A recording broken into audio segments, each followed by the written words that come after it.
Ladies and gentlemen, boys and girls, cats and kittens, welcome back to the podcast. Thank you.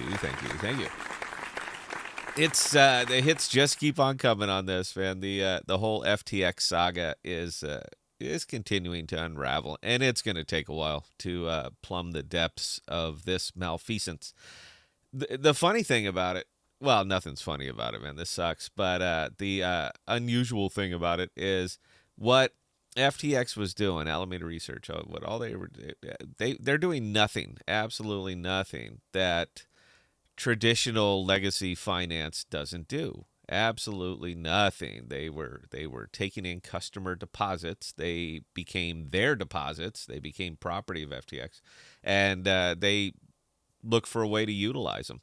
It's effectively fractional banking, but they were doing it in the crypto world. But to pretend that this doesn't happen in the legacy world would be selling yourself, selling everything just remarkably short. It absolutely does happen. It's a day-to-day occurrence. This is kind of how it is.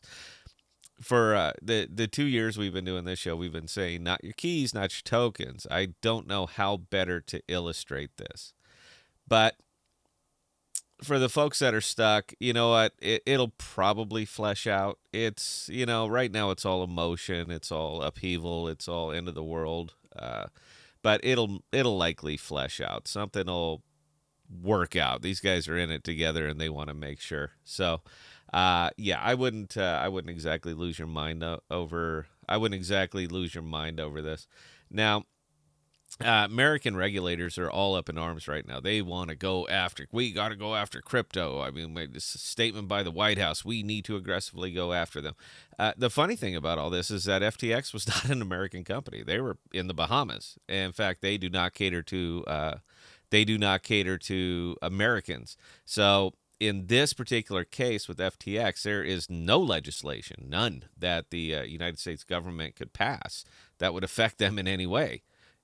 It doesn't matter. But as crypto is borderless, I think we have a tendency to forget about that. Anyway, the saga continues, and it continues to unravel.